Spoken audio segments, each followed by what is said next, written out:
looking at this from a couple different angles. The first angle is if we build the hangars ourselves and what that would involve and what that would require, we're looking at a total build out, and I've been working with numbers that were recently from projects that were recently done in Chino and Camarillo. Using those numbers and breaking them down, we're looking at about a $1.4 million project. It's going to take us probably at least a year to do the infrastructure and the permitting and environmental, which is going to cost right at $700,000, about $725 actually. So based on that and knowing that's what we're going to be spending over the next year, that's where that number came from. And, you know, if we can get ahead of ourselves, if we go through the process and we're the ones constructing these hangars, you know, hopefully we can accelerate things and get things moving forward beyond that within the next year. But that's what I'm thinking. Just from my professional experience, we're working with FAA and working with the people who issue permits. It's not it seems real simple, but the Federal Aviation Administration, along with the permitting folks, typically make it a little bit more difficult. That is one side of the coin. The other side of the coin, one thing, T-hangars have always been a priority to us as an organization ever since I've been here and before that. The one thing I've been doing is working with developers, because if we can have a developer come in and do this, where we are not, you know, strapped with that financial obligation, that financial liability, that would be great. At the same time, you know, we're going to be in a situation where we're not going to be gaining the financial gains from that as much. We'll have a ground lease rate, and you know, that's something that we will need to discuss internally with the board to determine if that's the direction that we would like to go. I've had a couple of very productive meetings with a couple of different developers. One in particular kind of had a counter offer, if you will. If we would do this, he would do that type thing. So we're continuing those conversations as well. The thing about working with the developer is not only does it release you from the financial liability, but typically things are accelerated. And because they know the people, they don't have the procurement code that we have to deal with, they can get around some of the permitting issues that we typically stumble with. So we'll be looking at all those as we go forward. So, how many square feet and how many hangars are we talking for this 1.4? We're looking for the 1.4. That's for 8 T hangars, nested T hangars, that are approximately 1,700 square feet inside each. And true T shape there. Yes, sir, nested. Yes. Because I know a few years ago I lived up in Vacaville, California, and they built some hangars like that, and they're just immaculate. And then they financed the whole thing. So I don't know if the airport is that. And that's.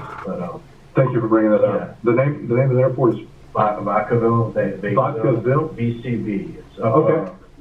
Just west of Sacramento. We'll take a look. Between there and I actually moved into one, and I go, wow, these are great hangars that they built, and the airport funded the whole thing.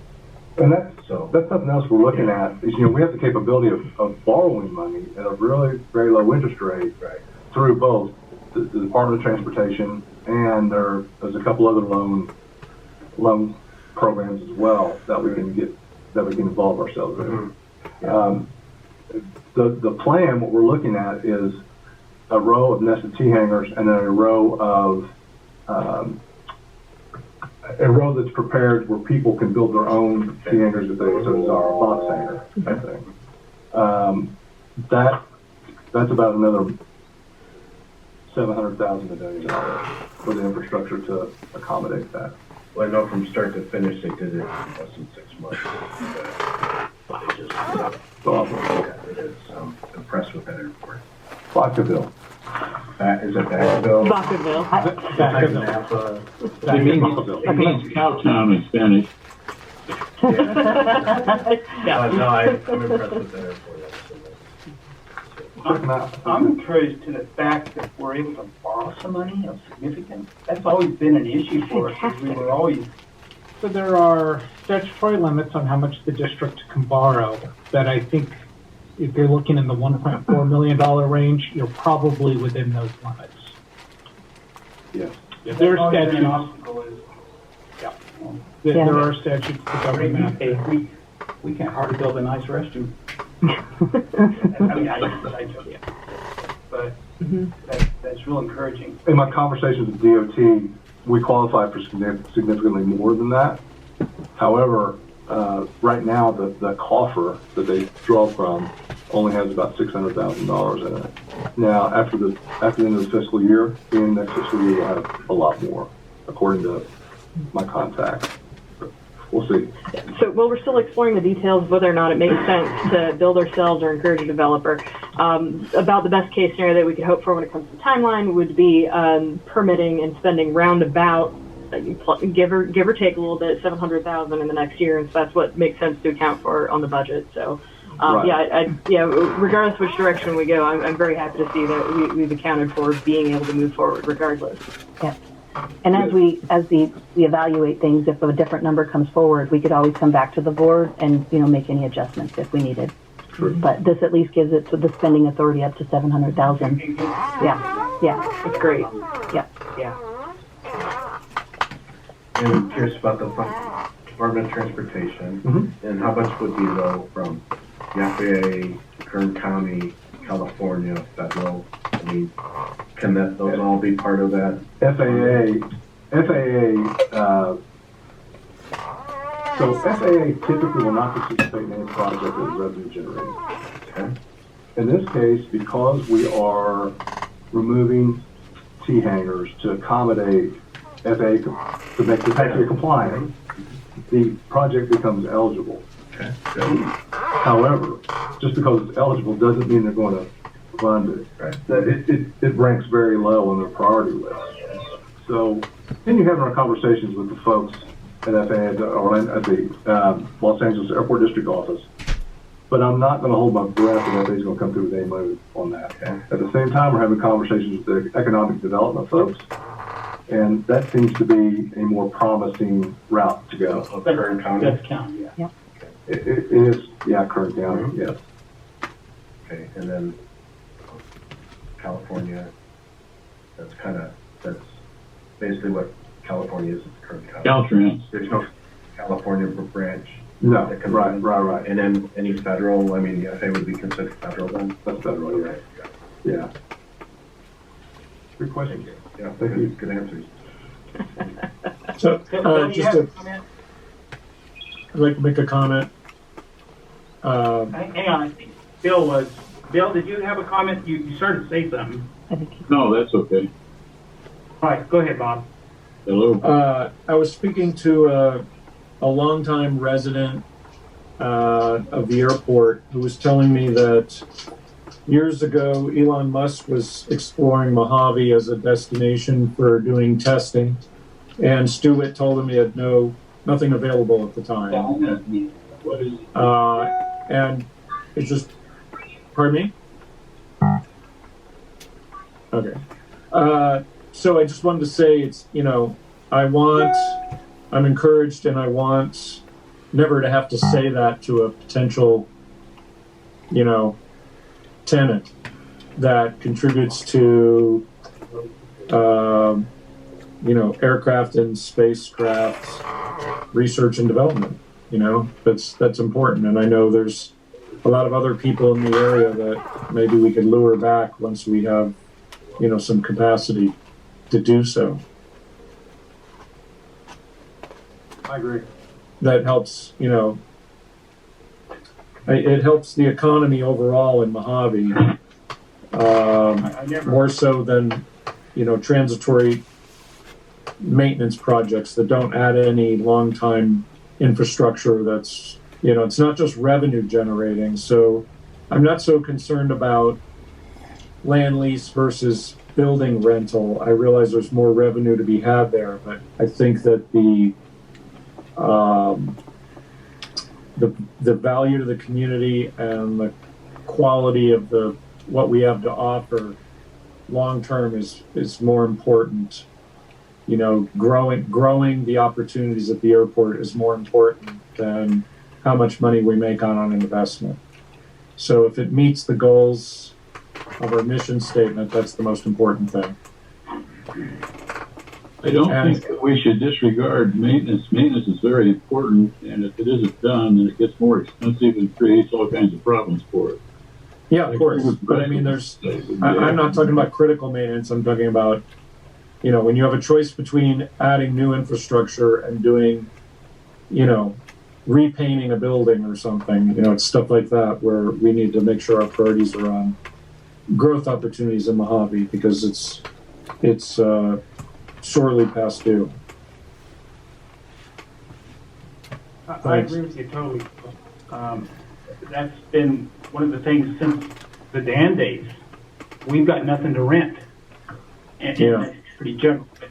We pretty much stay full, but our problem has been find revenue sources, and it's always been this restriction on borrowing power, and I'm glad to see that there's some other streams that possibly we can tap into. Investors has been a good one, but they've been lacking as far as I'm concerned. So, yes, I agree with you totally. I don't think we'll have a problem renting it. It's just getting something to rent. Yeah.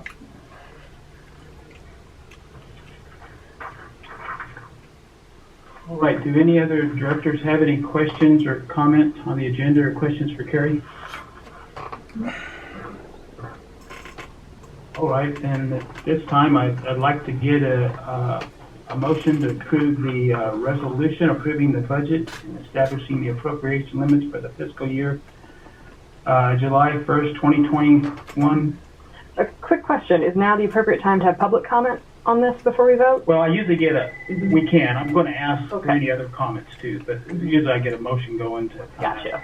So if we can't get a motion going, there's no point in. This is Deaver. I so move. Okay, thank you, Bill. Do I get a second? I'll second it. I have a motion by Director Deaver, a second by Director Barney. Are there any more comments or questions from the board? And then I would like to ask that of the general public or anyone out there attending remotely.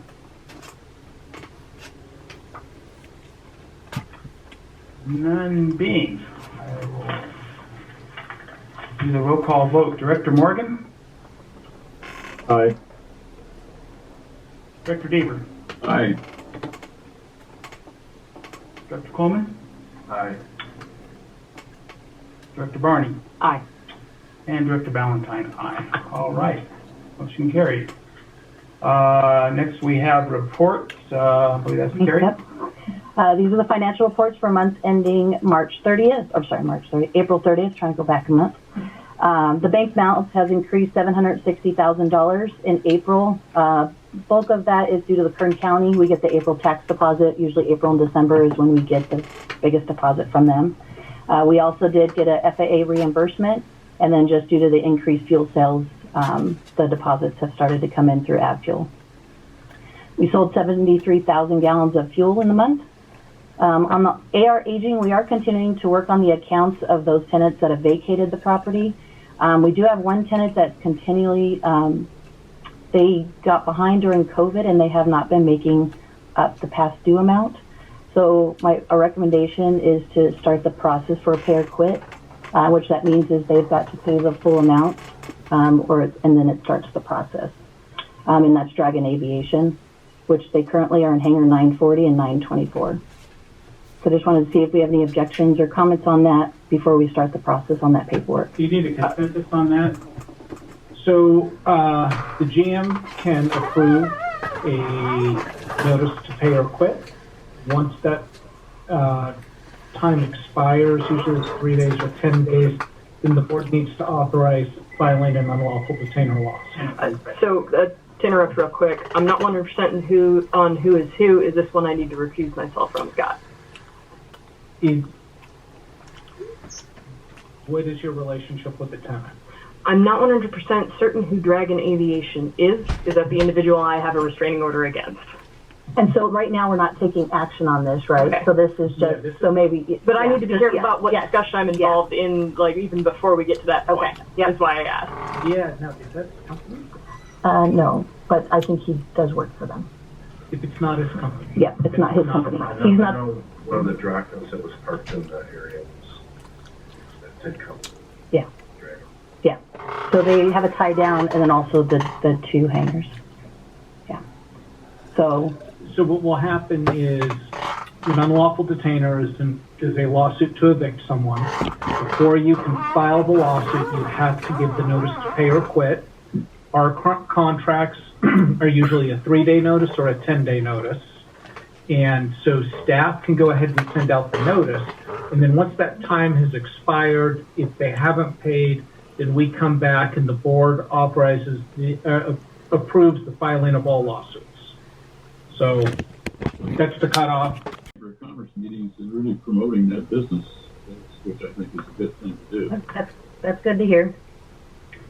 Yeah, there may be a few people out there that want to lose a few pounds. Yeah, after COVID, yes. Can I make a joke about gaining the COVID-19? You go to the gym. Yeah. Good for you. I found it. I think it's just summer. I'm an active person. All right. That's all for the financials. So is you doing security or who's doing the security? I think Chris is on. Oh, Chris. Are you there, Chris? And, Okay. I am here. Good afternoon, everyone. Okay. This Security, update- so, Chris, I think you have it. I do. Thank you, sir. So this update is for April 26th through May 25th. We've conducted a total of 3,866 checks on the airport, to include, but not limited to 1,016 T-hanger checks, 2,249 building checks, and 601 gate checks. We responded to and cleared 48 building alarms, patrolled a total of 4,560 miles during that time. No law enforcement support was requested. On the night of May 8th, we did have about a 2-hour power outage due to the winds that night. And last but not least, I know this has been mentioned before, but I would like to remind everyone of our Code Red mass notification system. If you have not registered yet, I strongly urge you to do so and spread the word. The registration link can be found at mojaveairport.com. If you scroll down about a page, there is a link for the mass notification system. Chris, can you just give the new director maybe a little detail as to what that is? Okay, so the mass notification system is something that is controlled by the airport. We can send notifications out via text, email, pre-recorded messages on the phone. And we will use that system if there is an emergency on the airport or any type of incident that requires mass notification, for an evacuation or for everyone to shelter in place. That is a system that we would use to assist in getting word out as quickly as possible. Great. Any questions? Bob or Bill, any questions on that? Nope. All right. Continue, or are you done? Chris? Yes, I am done. Thank you. All right. Thank you very much for your report. All right. Mr. CEO. Thank you, sir. We've been having ongoing meetings with a company called Pegasus Corporation, or Development Corporation, who has done some work in the past here.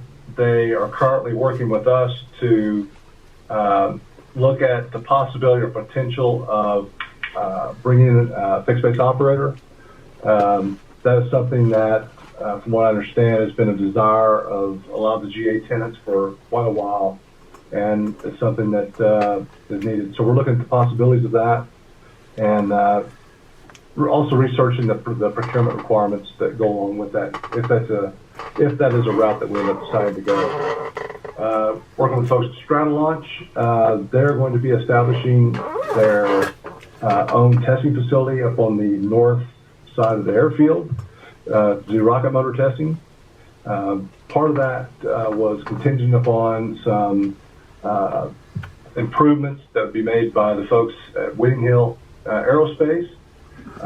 In order to allow the folks at Strata Launch to do testing, we was in a position where we needed to move or relocate the control room associated with Mr. Whitting Hill's facility. He's agreed to do that in the coming months. We'll be working with him on that. We had a budget workshop that came out well, very good. I really appreciate the input from the board during the budget workshop. It's the first time I've experienced working with a board that's actually provided significant substantive input. That was nice. Working with folks at Scale Composites, been meeting with them. We have researched and looked at 4 different alternatives, ranging from the relocation to a different or new hangar to the potential of possibly relocating an existing hangar and building them a new hangar. The relocation to an existing hangar, we were after looking at those and the amount, what was going to be required in order to do that, they were removed from consideration. The relocation of existing hangar 927, we found that the wind loading requirements associated with permitting and engineering would be significant, and also would not be cost feasible once you added in the cost of building the foundation that goes underneath the hangar. They scaled as requested that we look at replacing the existing hangar with a 60 by 40 or 2,400 square foot facility near in an area close to their existing campus. They have reached out to, or will be reaching out to a company that they'll be working with. Prior to them reaching out to that company, they do need to get an email from me stating that we are okay with them building in this particular location, which is actually within their existing leasehold. And also, they would execute a 20-year ground lease on the new hangar. And also, since it would be close to Hangar 63, they would like to keep Building 63 separate from that lease and isolate it into its own. We concluded with both parties agreeing to continue to move forward on this project and look for something good to happen in the not too distant future in form of an agreement. Airport security plan review and update. Matt Nelson is currently working on that. Totally forgot to welcome Mr. Nelson. Matt Nelson is our new director of operations. He started last Monday. Did a very good job, and he'll be joining us here live in person. He'll be here for the next meeting. Hazardous Communications Emergency Response Update, the Red Book. Mr. Chris Spandorf, we had him put together a presentation that was provided to all the staff members that more or less provided you knowledge of what your assignment was in the event of an emergency. When things go bad, what are you supposed to do? Where are you supposed to be? What is your responsibilities going to be? Chris did a really good job laying it out to the group, and since doing that and working with the folks at some of our other tenants now also want to be a part of that and get involved. So the right hand knows what the left hand's doing when things go wrong. So I think a very good idea. Working close with the folks at Meet and Hunt, we received the scope and fee to do the stormwater pavement evaluation. We budgeted a total of $300,000 for that project, and the cost of doing the evaluation, which will take you all the way through design of pavement rehabilitation, is right at $270,000. So looking forward to getting moving on that project. One of the things that their engineers did indicate was just taking shooting from the hip. It looks like it's probably could be in for about $2.5 million of construction, pavement and drainage improvements. More to follow on that as we get further into that project. There'll be more decisions to be made. Taxiway Charlie project continues to move along at lightning speed. It's looking good. And of course, like we already discussed a little bit, we are currently working to develop establish a new T-hangar development down in the general aviation area. Working again with a couple of developers on that, as well as researching what is going to be required of us financially if we decide to go that route. That concludes my report, Mr. Chairman. Thank you very much. All right, at this time, we have public comments on items not on the agenda. Members of the public may make comments to the board on items not on the agenda. Jim, board comments. Oh, yeah. Okay. Sorry, board gets priority. Any directors have any comments? Regarding the, Items not on the agenda. prior to that, I'm just curious where the drainage was at the old airport, specifically in some locations. I'm sorry, sir. The drainage, Uh-huh. was it specific area or was it the whole airport? No, they're going to look at the drainage in the entire general aviation area down there. Okay. Not just one given area. For how much then? Dollar-wise? No, the money was 170 million? No. No. The evaluation project is going to cost $270,000. Okay. And that's going to take us through the evaluation, core drillings, everything all the way through design and bid, if we decide to go that far. Frankly, my recommendation would be to take that project up through the evaluation with some alternatives before we start getting into the design and bidding part of that project. Yeah, that's a substantial amount. So but the engineers who have looked at the project, been out here, looked at the pavement, looked at the drainage, they commented that we could be looking at close to $2.5 million in pavement and drainage improvements. Again, that's what they said. That's not right. Shoot me up. Right.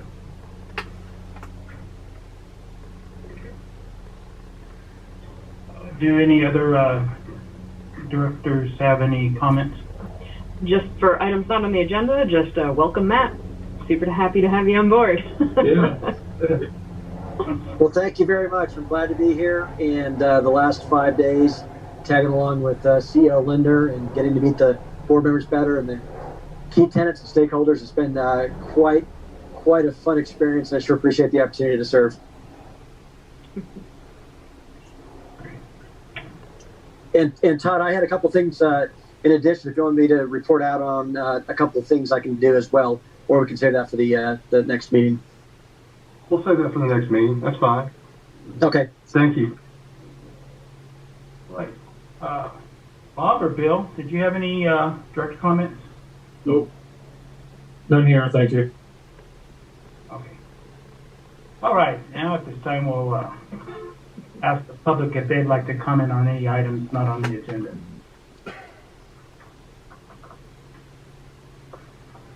All right. None being, we will now move into closed session. Recording stopped. And thank you everyone for attending.